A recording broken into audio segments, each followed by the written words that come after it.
Bwana Yesu anatukumbusha kwamba mahangaiko ya duniani ni ya muda, na kamwe yasitusahaulishe ahadi ile ya milele. Tunaona hali halisi inaonyesha kuwa binadamu wengine wanajisahaulisha kuwa kuna upeo mbele ya Mungu, hivyo wanatumia mbinu zote hasa chafu kuhakikisha kwamba wanapata uhai na utukufu hapa duniani, na wanasahau kujiuliza itakuwaje sasa mbele ya Mwenyezi Mungu. Ndugu zangu wapendwa, matukio yaliyoambatana na harakati za uchaguzi mkuu uliofanyika tarehe 29 mwezi Novemba mwaka Tanzania izungumzwe kwenye vyombo vya habari, hususan vyombo vya kimataifa maarufu Al Jazeera, BBC na vinginevyo. Kama habari zetu zingekuwa njema, tungefurahi. Habari zilizovuma zilielezea kuwa Tanzania imekumbwa na machafuko, na hayo machafuko yalipewa kivumishi unprecedented. Walisema neno la Kiingereza unprecedented, hayajawahi kutokea na hayakutegemewa. Ndivyo alivyotangaza. Nchi yetu imekuwa na machafuko ambayo ni unprecedented. Katika matukio hayo kumetokea vifo vya watu wengine wamejeruhiwa, kumetokea uharibifu wa mali na kadhalika. Jimbo letu la Mbeya linalotandaa ndani ya mikoa ya Mbeya na Songwe ni kati ya maeneo yaliyoathirika kwa kiasi cha kuhuzunisha sana. Ndio maana tumeona ni vema tuadhimishe misa hii kumwomba Mungu atupe tunayotamani katika maisha yetu. Madhumuni ya misa hii yako 6. Kwanza, kuwaombea marehemu waliopoteza maisha kutokana na migogoro ya uchaguzi mkuu wa taifa letu, na kupitia misa hii wape pole wafiwa. Jambo la pili ni kuwaombea majeruhi waliojeruhiwa kwa namna mbalimbali kutokana na migogoro ya uchaguzi mkuu, na kuwapa pole walioathiriwa na matukio hayo.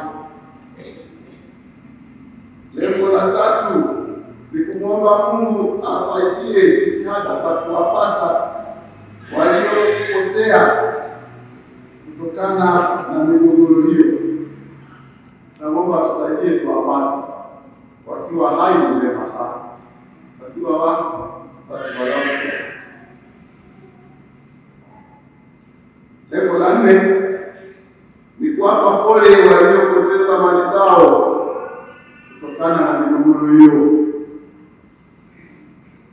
Lengo la 5 ni kutoa rai ya kujitathmini. Na lengo la 6 ni kuomba uponyaji kutoka kwa Mungu wetu. Lengo la kwanza kuombea watu. Mimi binafsi naamini kuwa kwenye migogoro ya uchaguzi mkuu wa taifa letu mwaka huu kumetokea vifo vya watu wenye hatia na wasio na hatia. Kati ya waliouawa kuna watoto, kuna vijana na wazee. kuna wanawake na wanaume, kuna raia na askari. Makundi yote hayo tunawajua. Tarehe 4 Novemba nimeshuhudia kwa macho yangu wingi wa watu usio wa kawaida waliokuwa wananunua majeneza kwenye mitaa ya majeneza. Nimeshuhudia pia misafara ya magari ikisafirisha milio kwenda nje ya jiji la Mbeya.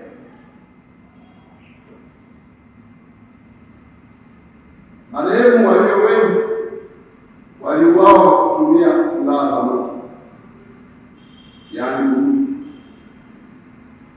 ambazo kwa sheria hutumiwa na askari walioaminiwa na kuapishwa kutumia, waliofariki dunia kwa adhabu kali kutoka kwa waliowakabidhi. Wapo waliopoteza uhai wakiwa wamejihifadhi ndani ya nyumba zao, kwani baadhi ya washika bunduki wamesita kuzivamia nyumba hizo. Wapo waliopoteza maisha kutokana na kiwewe, trauma au msongo wa mawazo. Baadhi ya wahanga walitekwa nyara au kushambuliwa kabla ya uchaguzi, na wengine mpaka sasa haijulikani walipo.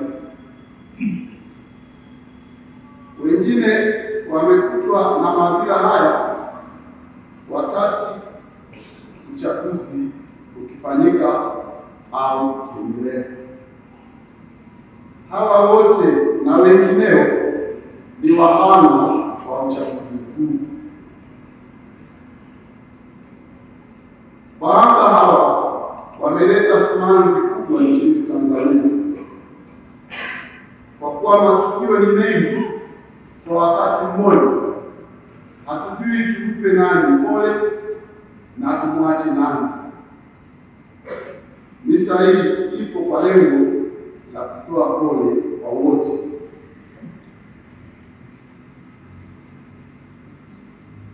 Mwanamuziki mmoja maarufu nchini Tanzania kwa jina TX Moshi William na mwenzake Ndumo wakipigia bendi ya Msondogombo waliwahi kuimba hivi: ukiona mtu mzima analia ujue kuna jambo. Na wakaongeza maneno, tunatoana roho kwa mali alizoacha baba. Maneno ya muziki huu tuyatoe kwenye muktadha wa familia, tuyaweke kwenye muktadha wa taifa letu. Nafasi ya baba, weka jina la Mwalimu Nyerere. Poleni sana waombolezaji wote. Tunatoa pole kuonyesha upendo na heshima kwa wahanga, kwani tunajua kuwa kila mwanadamu anastahili heshima katika hali yoyote ile na katika tuhuma zozote zile asizoweza kuzikataa, kwani ameondolewa uhai kabla ya kujitetea. Tunasukumwa na imani kuwa Mungu aliumba mwanadamu kwa sura na mfano wake, na wajibu wa kuishi kazi ya Mungu. Raha milele wape Bwana, wapumzike kwa amani. Amina. Lengo la pili la misa hii ni kuwaombea majeruhi. Wapo watu waliojeruhiwa kwenye machafuko ya uchaguzi mkuu. Majeruhi wengine waliumizwa kwa silaha au kipigo, na wengine kwa mazingira walipolazimika kuwemo. Wengine wanateseka kwa sababu wametelekezwa. Tunawaombea majeruhi wote wapone kwa msaada wa Mungu. Lengo la tatu la misa hii ni kumwomba Mungu asaidie jitihada za kuwapata watu waliopotea au waliopotezwa. Kabla ya uchaguzi mkuu na wakati wa uchaguzi mkuu, watu kadhaa waliripotiwa kupotea katika mazingira ya tatanishi. Baadhi wanadhaniwa kuwa wametekwa nyara na watu wasiojulikana. Katika misa hii tunamuomba Mungu aonaye yaliyo sirini atusaidie tuwapate katika hali yoyote. Kama watakuwa hai, tufurahie kupatikana kwao.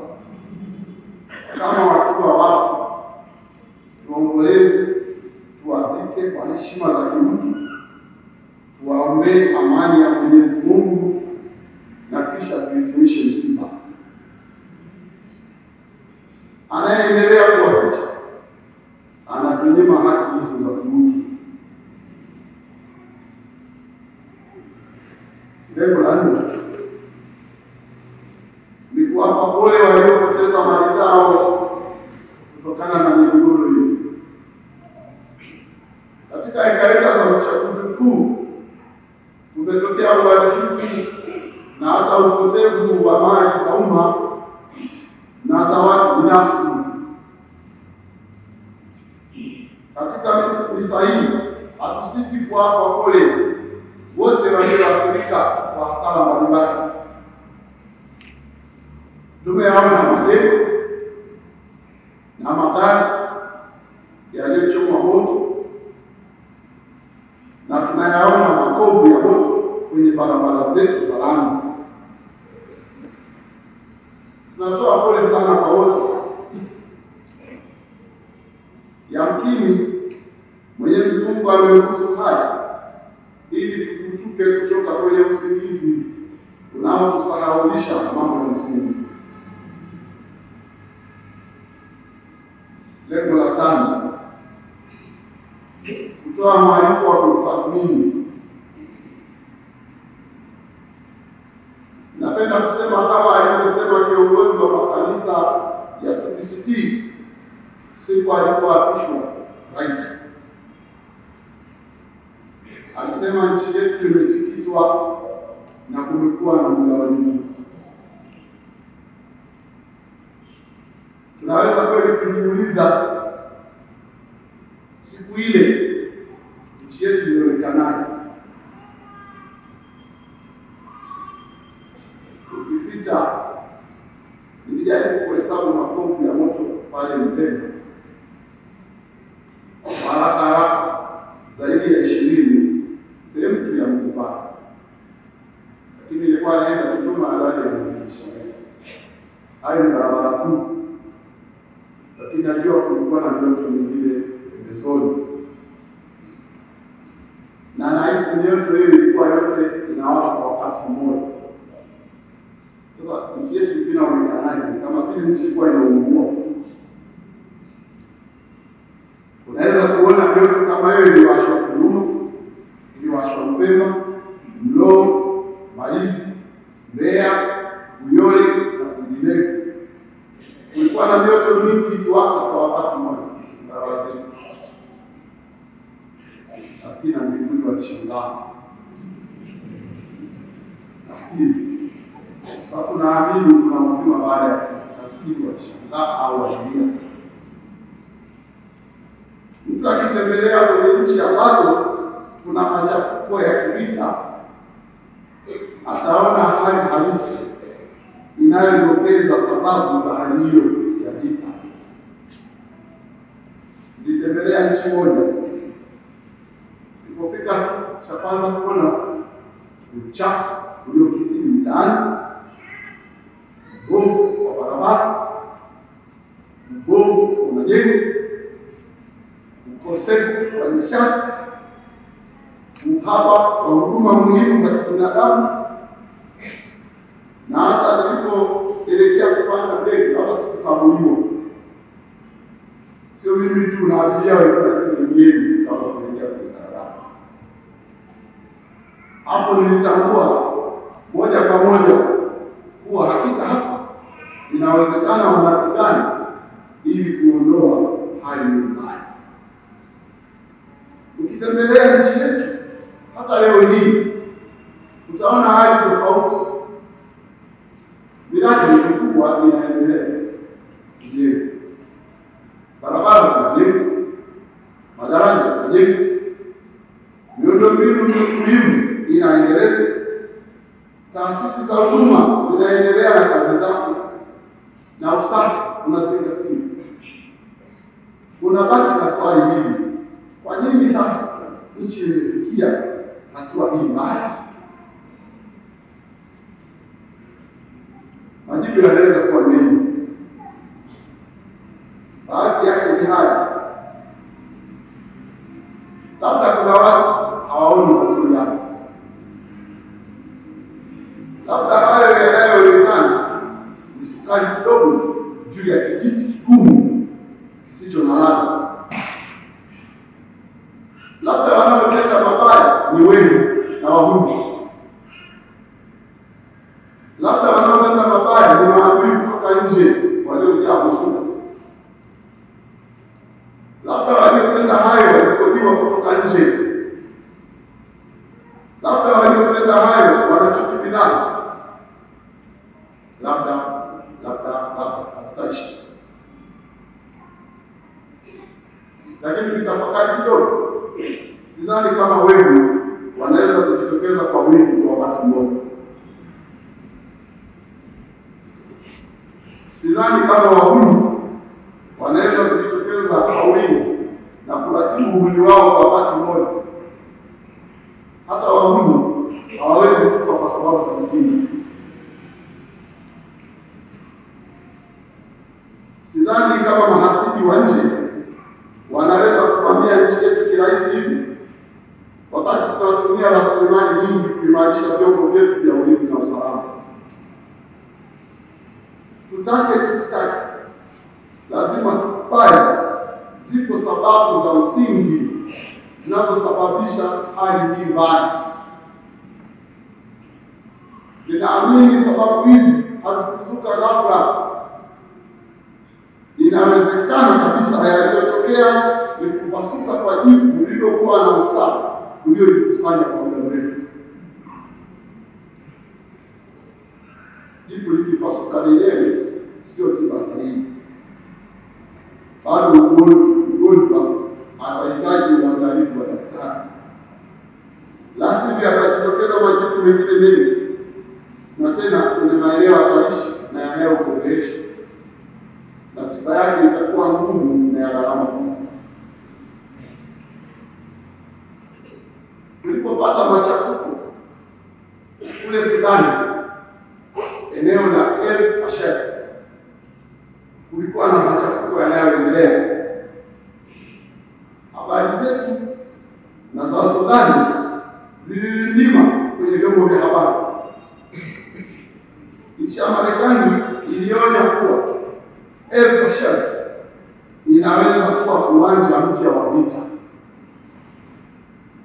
Kauli hiyo haikutolewa na Tanzania. Ilizungumzwa kuhusu El Fasher kwamba unaweza kuwa uwanja mpya wa vita. Kwa nini hawakusema hivyo kwa Tanzania? Machafuko yetu yalikuwa kati ya wenye silaha na wasio na silaha, ili hali kule Sudani kuna machafuko kati ya wenye silaha. Ndio maana habari zetu zilijitokeza mara chache na kukoma wakati kule Sudani zinaendelea na machafuko yanaendelea. Sisi inatubidi tutafute kwa dhamiri safi, unyenyekevu wote na utayari wa toba kiini cha machafuko yetu. Tusipojali wajibu huu, nani alikuwa?